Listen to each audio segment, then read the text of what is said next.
ആക്രമണങ്ങളുമായി ബന്ധപ്പെട്ട് ഒരു പ്രാഥമിക സ്ഥിരീകരണവും അതോടൊപ്പം തന്നെ ചില ഔദ്യോഗിക വിവരങ്ങൾ മാത്രമാണ് ഇപ്പോൾ പ്രതിരോധ മന്ത്രാലയവും സേനയും എല്ലാം പുറത്തുവിട്ടിരിക്കുന്നത്. ഇത്തരമൊരു ആക്രമണ ശ്രമം പാകിസ്ഥാന്റെ ഭാഗത്തുനിന്നുകൊണ്ട് ഉണ്ടായി. അതിനെ ഇന്ത്യ ചെറുക്കുകയും തിരിച്ചെടുക്കുകയും ചെയ്തു. അതോടൊപ്പം തന്നെ പാകിസ്ഥാന്റെ ഫൈറ്റർ ജെറ്റുകൾ ഇന്ത്യ വെടിവെച്ചിട്ടതായിട്ട് ഇപ്പോൾ പാകിസ്ഥാനും ഇന്ത്യയും അത് സ്ഥിരീകരിക്കുകയും ചെയ്തിട്ടുണ്ട്.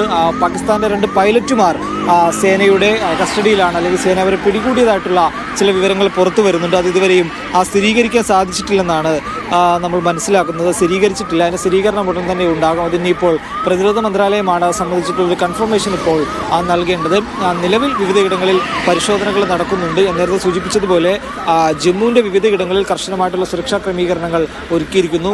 ജമ്മു വിമാനത്താവളവും അതോടൊപ്പം തന്നെ നേവൽ ബേസുകളെല്ലാം കേന്ദ്രീകരിച്ചുള്ള ഒരു ആക്രമണമായിരുന്നു പാകിസ്ഥാൻ പദ്ധതിയിട്ടിരുന്നത്. എന്നാൽ അത് ആകാശത്ത് വെച്ച് തന്നെ ഇന്ത്യ അതിനെ തകർക്കുകയായിരുന്നു. ഇന്ത്യയുടെ പ്രതിരോധ സംവിധാനങ്ങൾ ഉപയോഗിച്ച് പാകിസ്ഥാന്റെ മിസൈലുകളും അതോടൊപ്പം തന്നെ ഉൾപ്പെടെയുള്ള ഫൈറ്റർ ജെറ്റുകളും ഒപ്പം ഡ്രോണുകളുമെല്ലാം ഇന്ത്യൻ സേന അത് തകർക്കുകയാണ് ഉണ്ടായത്. തുടർന്നായിരുന്നു ഇന്ത്യയുടെ ഭാഗത്തു നിന്നുകൊണ്ട് വലിയൊരു തിരിച്ചടി പാകിസ്ഥാനെതിരെ കഴിഞ്ഞ രാത്രി തന്നെ ഉണ്ടാവുകയും ചെയ്തിരുന്നു. കറാച്ചിയിലും അതോടൊപ്പം തന്നെ ഇസ്ലാമാബാദിലും ഉൾപ്പെടെ ഇന്ത്യയുടെ വലിയ പ്രഹരം പാകിസ്ഥാൻ ഏൽക്കേണ്ടി വന്നു. പ്രധാന നഗരങ്ങളിൽ തന്നെ ഇന്ത്യ വലിയ പ്രഹരം പാകിസ്ഥാന് നൽകുകയും ചെയ്തിട്ടുണ്ട്. ഇനി ഇതുമായി ബന്ധപ്പെട്ടുള്ള റിപ്പോർട്ടുകൾ കൂടി പുറത്തു വരേണ്ടതുണ്ട്. കാരണം പാകിസ്ഥാന്റെ ഭാഗത്തു നിന്നുകൊണ്ട് നിരന്തരമായിട്ട് പ്രകോപനങ്ങൾ ഉണ്ടാവുകയാണ്. ഇന്ത്യയെ നിരന്തരമായി പ്രകോപിപ്പിക്കുകയാണ്. കർശനമായിട്ടുള്ള മുന്നറിയിപ്പ് ഇന്ത്യ പാകിസ്ഥാന് നൽകിയിരുന്നു. ഇനി ഒരു തരത്തിലും ഇത്തരത്തിലുള്ള സംഭവങ്ങൾ ഉണ്ടാകരുത്. അതിനുണ്ടാവുകയാണെങ്കിൽ കർശനമായിട്ടുള്ള തിരിച്ചടി ഇന്ത്യയുടെ ഭാഗത്തു നിന്നുകൊണ്ട് ഉണ്ടാകുമെന്നുള്ള സൂചന ഉൾപ്പെടെ നൽകിയിരുന്നു. എന്നിട്ട് പോലും പാകിസ്ഥാൻ അവരുടെ പ്രകോപനത്തിൽ നിന്ന് പിന്മാറാൻ തയ്യാറായില്ല. നിരന്തരം ഇന്ത്യയെ ലക്ഷ്യം വെച്ചുകൊണ്ട് ഇന്ത്യയുടെ വിമാനത്താവളങ്ങളും അതോടൊപ്പം തന്നെ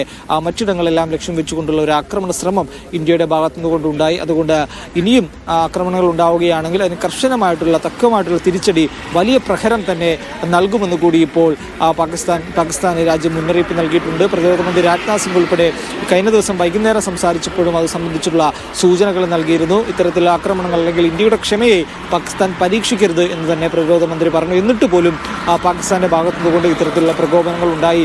അത് പാകിസ്ഥാൻ സ്ഥിരീകരിക്കുകയും ചെയ്ത ഒരു സാഹചര്യത്തിൽ ഇനിയിപ്പോൾ കൂടുതൽ നടപടികൾ ഇന്ത്യയുടെ ഭാഗത്തു നിന്നുകൊണ്ട് ഉണ്ടാവുകയും ചെയ്യും. ഈ ആക്രമണ ശ്രമത്തിന് പിന്നാലെ പ്രധാനമന്ത്രി അജിത് ഡോവലുമായി സംസാരിക്കുകയും എന്താണ് നടന്നത് എന്നതിനെക്കുറിച്ചുള്ള കാര്യങ്ങൾ ചോദിക്കുകയും ചെയ്തിരുന്നു. അതോടൊപ്പം തന്നെ വിവിധ സേനാ മേധാവിമാർ പ്രതിരോധ മന്ത്രി രാജ്നാഥ് സിംഗുമായിട്ട് ഡൽഹിയിൽ കൂടിക്കാഴ്ച നടത്തി. തിരക്കിട്ട ചർച്ചകളും നീക്കങ്ങളുമെല്ലാം ഡൽഹിയിൽ നടക്കുന്നുണ്ട്. ഒരു തിരിച്ചടി എന്നതിൻ്റെ അടിസ്ഥാനത്തിലാണ് ഇത്തരം ചർച്ചകൾ മുന്നോട്ട് പോകുന്നത്. ഇനിയിപ്പോൾ വരും ദിവസങ്ങളിലും പാകിസ്ഥാന്റെ ഭാഗത്തു നിന്നുകൊണ്ട് അക്രമ ശ്രമങ്ങൾ ഉണ്ടാവുകയാണെങ്കിൽ അതിനെ ചെറുക്കാൻ തന്നെയാണ് ഇന്ത്യ തീരുമാനിച്ചിരിക്കുന്നതിൻ്റെ പൂർണ്ണമായും സജ്ജമായിട്ടുമുണ്ട്.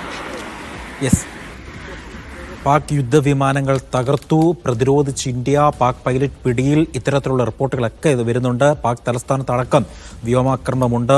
രാജ്യം പൂർണ്ണ സജ്ജമെന്ന് പ്രതിരോധ മന്ത്രാലയം പറയുന്നു. പാക് യുദ്ധവിമാനങ്ങൾ തകർത്തു എന്നതടക്കമുള്ള വിവരങ്ങളൊക്കെയാണ് ഇപ്പോൾ പുറത്ത് വന്നുകൊണ്ടിരിക്കുന്നത്. എന്തായാലും അതേ വലിയ രീതിയിലുള്ള പ്രതിരോധ സംവിധാനങ്ങൾ ഇന്ത്യയുടെ ഭാഗത്തു നിന്നും ഉണ്ടായിരിക്കുന്നു.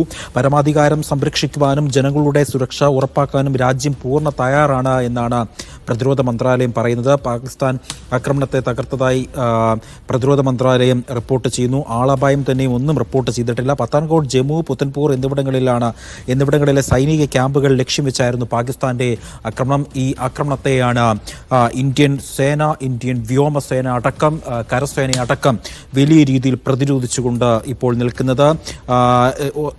BSF DG ഒപ്പം തന്നെ CSF DG എന്നിവരുമായിട്ടൊക്കെ അമിത്ഷാ സാഹചര്യം വിലയിരുത്തി എന്നതടക്കമുള്ള വിവരങ്ങളൊക്കെ തന്നെ അല്പസമയം മുൻപ് പുറത്തേക്ക് വന്നിട്ടുണ്ടായിരുന്നു. ഏതായാലും ലോകരാജ്യങ്ങളുമായി സംസാരിച്ച ഇന്ത്യ, ഇറ്റലി ഉപപ്രധാനമന്ത്രി, ഇറ്റലി വിദേശകാര്യ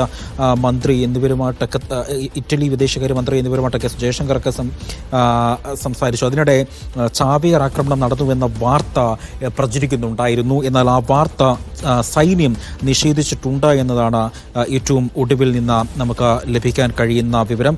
പാകിസ്ഥാനിലെ 4 നഗരങ്ങളിലാണ് ഇന്ത്യയുടെ ശക്തമായ തിരിച്ചടിയുള്ളത്.